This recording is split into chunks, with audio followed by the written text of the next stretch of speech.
we got a lot of catching up to do. Hey everyone, I'm Abbey Sharp. Welcome to Abby's Kitchen.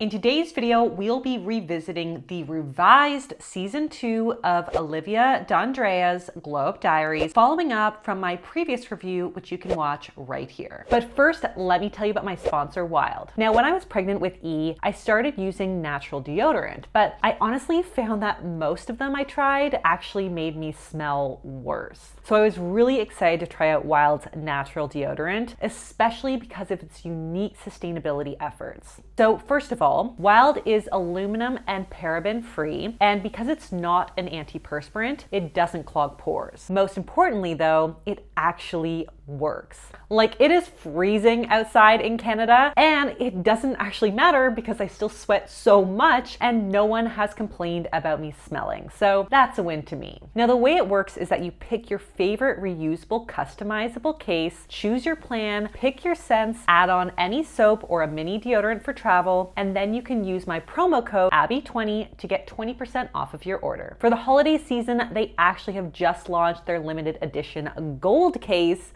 and their festive scent trio pack, including my favorite, the cinnamon and nutmeg, which literally smells like a sugar cookie. It's so good. But most of all, I love that this is a uniquely sustainable choice. Even the refill packaging is made out of bamboo and is 100% biodegradable, so you can just chuck it into the compost when you're done. And the best news is that they ship worldwide and you can choose a one-off purchase or a subscription. So if you want to give Wild a try, check out the link in my description and use my promo code ABBY20 to get 20% off of your order. Before we get into it, you can pause the screen or look at the description to check out my disclaimer, including a trigger warning to those with current or previous experiences with disordered eating. As always, you can feel free to skip this video if it's not supportive to your journey. And of course, if you're new here, do not forget to subscribe to this channel and ring that little bell so that you never miss out. And don't forget to follow me over on Instagram and on TikTok at Abby's Kitchen. To quickly recap the series thus far, Alivia embarked on her glow up journey when she was 18 years old in an effort to lose weight before university, boost her confidence, and become her best self. Now, in season 1, she documented her tumultuous relationship with food, along with her intense struggles with restriction, binge eating, and over-exercising. But after 3 years on this journey, at the age of 21 years old, she finally claims to have glowed up in her relationship with food. Now, I want to note that at the time of filming this review, Alivia has only released 3 episodes of season 2, so unfortunately, we won't be able to capture the full breadth of her glow up journey. But of course, if you want me to revisit the series as more videos become available, definitely leave me a comment below. But for now, we're going to be chatting about some of my main concerns and takeaways from Alivia's glow up journey so far. My first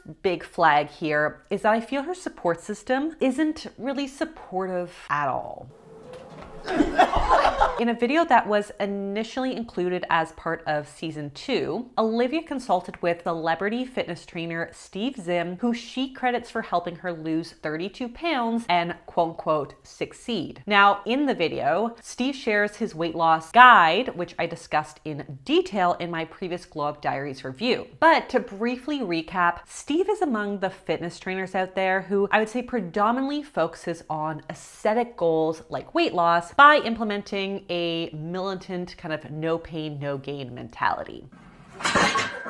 And we often hear Alivia herself align with that in a lot of her videos. Now, the issue with believing that you have to suffer a lot in order to lose weight is that it can make disorderly behaviors like undereating and severely over-exercising feel justified, normal, and necessary, even when they feel very wrong to the body. And if you already struggle with disordered eating, as Alivia herself suggests that she does, this mentality can do even more harm. What is even more concerning here is that Steve clearly had no understanding or insight towards Alivia's extreme binge restrict tendencies, which makes his advice to undereat and get fit at any cost even more dangerous. This is a trainer, not a therapist, dietitian, or doctor, who is very much ill-equipped to deal with the complexities of a very real mental health issue. And I don't fault Alivia for taking his advice. I mean, when you're in a desperate and vulnerable place, you're really at the mercy of anyone who walks and talks like a trusted source. But this type of advice will only further complicate Alivia's relationship with food and entrench her deeper in disordered diet mentality. Now, when it doesn't work out with Steve, she reaches out to what she calls a nutritionist/food therapist. Let's take a quick look. I am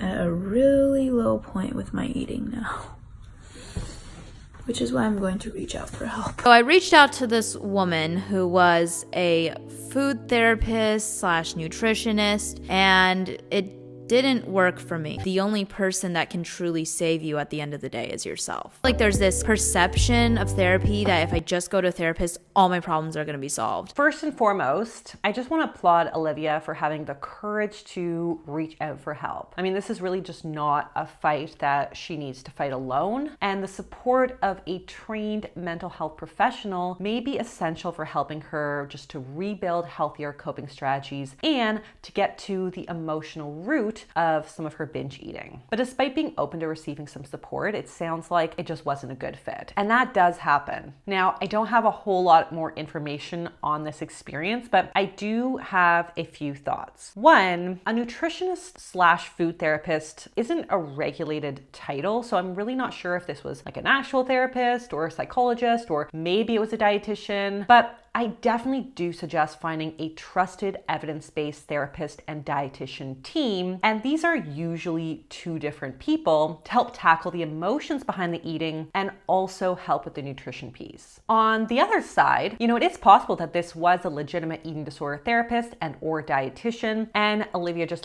didn't click with their advice, possibly because they were advising her to put weight loss on the back burner. And as I discussed with my colleague in my video on Amberlynn Reed right here, when there's an active eating disorder at play, weight loss needs to be taken off the table for the most part. We really cannot stop the binging if we're stuck in scarcity mentality and constantly attempting to restrict. And that brings me to point number 2, that her glow up is still strongly dependent on weight loss. Even though Alivia cut out the controversial weight loss focused episodes, the dominant flavor of this glow up journey still remains the same. Now, on the one hand, we often hear a script that references her glow up in a classic, empowering, and inspirational tone. Makes life wonderful isn't what you're given. It's what you create with your hands and your mind. Making beautiful things out of ugly situations you go through. Glowing up is a beautiful state of mind where you become disciplined in your actions, being there for yourself when nobody else is, pushing yourself beyond what you thought you were capable of,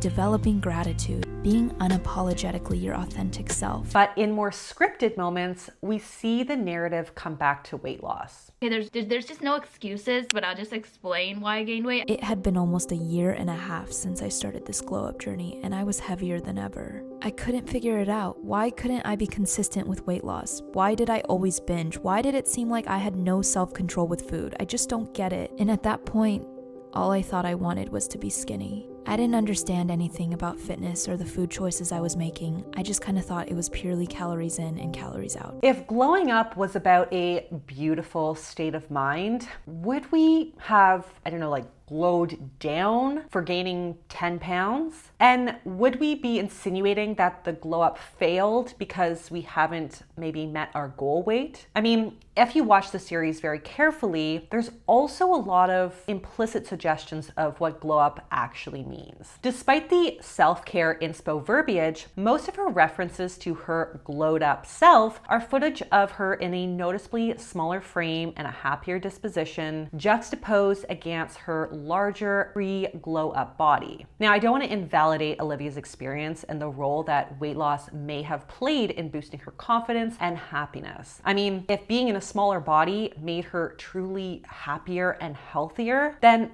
amazing. That's the goal. But when confidence, happiness, self-worth, and sense of self are contingent on the number on the scale, we risk falling apart when that number goes up. And Alivia is so young. I mean, there are going to be so many seasons of life where that number is going to go up. As a viewer completely uninvested in her weight, I can see so many other ways Alivia has glowed up in her journey that are just not getting the screen time that her weight struggles do. I would love to see her focus the rest of the season on some of the more nuanced successes. Now, finally, my third observation is that her tough mindset may be sabotaging her relationship with food. So throughout the series and also in some of her supplementary videos, we hear Alivia share a few mindset rules that she implements as a way to hold herself accountable and keep her disciplined in her goals. So things like practicing mental toughness even when she wants to give up, or doing uncomfortable things so she can grow. And while there may be some merit to this approach in some contexts or situations, as a professional, I am solidly against them when it comes to food, especially for a young woman who already struggles in her relationship with food. In one of her videos from February, which was filmed after episode 1 but was not officially made part of the series, possibly because of the initial backlash, but anyways, she discusses practicing delayed gratification with food and avoiding food cravings by telling herself that they are just thoughts. My family made 3 pizzas. I purposely waited to eat the 3rd pizza because I wanted to practice delaying gratification. It starts in the little things. So I had 1 slice. After that, I felt an urge to eat more, but I reminded myself those are just thoughts and went to get a healthy replacement, a salad. This is balance. I replaced the 2nd slice of pizza with a salad. So, lots to unpack. First of all, it's important to point out that on this particular day, Alivia also engaged in excessive amounts of exercise. So these are more than just thoughts. It makes total sense that her body would be physically craving more calories from the excessive activity. And it would also make sense that it would be mentally begging for more of her kind of forbidden or bad foods, since she is living in a perpetual state of deprivation and discomfort that is begging to be rewarded. Award. You never mentioned an award. So this is more than just thoughts. It's primal survival mode. And while trying to implement mental toughness to outsmart hunger may work temporarily, the body will eventually overpower the mind. It's designed to do that in order to survive. It's like trying to deny yourself sleep or going to the bathroom. You can only prolong it so long before you just crash or you yourself. Or in Alivia's case, you binge. And in this case, trying to crowd these cravings out or cover them up with a healthy replacement like salad just resulted in Alivia secretly binging on cake. So I would strongly encourage Alivia to implement the mindset of self-care over self-control, and to do so with the support of a trained eating disorder professional who's able to help her identify some of these patterns and help her find some more supportive, gentle solutions. Now, because a lot of her videos aren't filmed chronologically, it is hard to see like a straight line progress. And even if they were, we would expect this journey to be up and down. But I do want to highlight some moments where I do see some improvements and growth from this place. So first of all, in episode 1, we saw Alivia characterize exercise as punishment used to chastise herself for cheating on her diet. I'm riding the bike to go to the club after I literally just got ready. I mean, at least I'm staying fit. I did have one too many cookies today. Now, by episode 3, we've started to see a more gentle, kind approach to movement at times. Going to work out to like burn calories or anything, because I don't believe in burning off food you just ate. Like, just to burn off one small cookie, you have to run a mile. I just feel like going to work out because I feel really like sad right now. Like, I just want to let it out.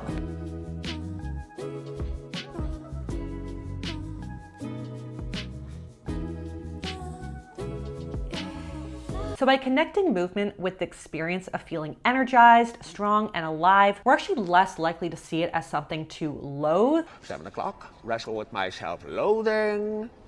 I'm booked. Or that requires mental toughness to maintain. It becomes an act of body celebration, self-care, and a healthy outlet for emotion management. It's there when it feels good and it serves you, but it isn't something that you need to drag yourself through when it does not. I was also encouraged that as the season progresses, we start to see some introspection on the root cause of her binging episodes. Why couldn't I be consistent with weight loss? Why did I always binge? Why did it seem like I had no self-control with food choices I was making? I just kind of thought it was purely calories in and calories out. Well, including myself, is that starving yourself doesn't lead to happiness or even getting thin for that matter. I ended up gaining weight through that experience because I had so many binge days and I ended up more unhappy than before I started. So I think Alivia perfectly articulates the problematic diet culture messaging that we're socialized to believe. You know, the whole nothing tastes as good as skinny feels trope, or whatever disordered bullshit Kate Moss said.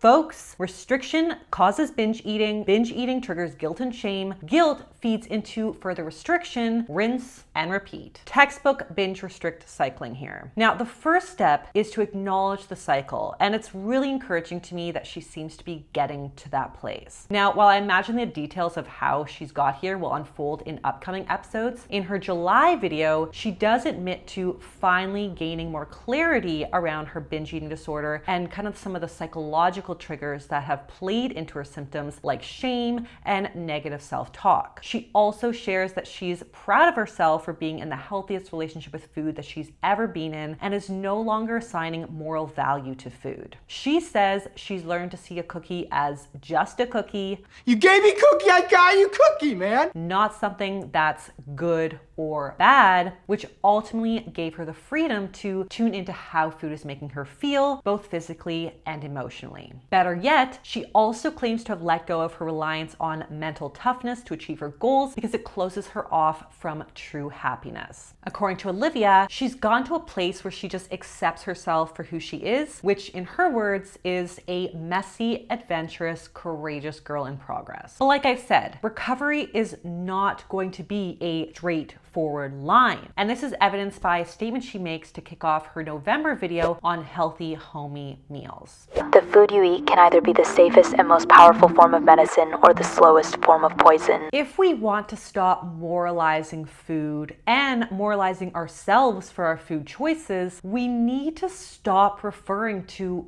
any food as poison or medicine. We cannot give it that power. And while I am seeing more balance in Alivia's meals, so quinoa, chicken, veggies, and avocado on Monday, we got rice, Beyond Meat, and some veggies on Wednesday, an acai bowl with lots of toppings on Friday, lots of good stuff here. But almost all of the carbs shown in the recipes are things that she says she personally doesn't eat. She says she doesn't eat rice, so she serves it with cauliflower rice. And she doesn't eat noodles in the soup, so she leaves them out of hers. She even goes off about the sugar content of sriracha, as if 1 teaspoon of sugar and 6 calories per teaspoon of sauce is going to completely ruin her diet. So, like I said, recovery is going to be a marathon, not a sprint. Acknowledging which thought patterns are not serving you is step one, and I am so happy to see that being articulated. But actually modifying the behaviors is going to be a whole other more challenging step of the journey, especially if she's still holding on to hope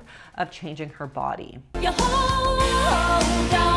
But if I had any advice for Alivia, it would be to get the right team on board. And even if you don't like to hear it, if their recommendation is to put weight loss on the back burner, we've got to put that aside. Because any weight loss incurred through a punishing regimen is never going to be maintained or done in the name of health. So on that note, folks, that is all that I have for you guys today. If you liked it, be sure to give it the thumbs up. Leave me a comment below if you'd like to hear more about this series, if you want more videos to come. Don't forget to subscribe to this channel, and I will see you next time on Abbey's Kitchen. Bye!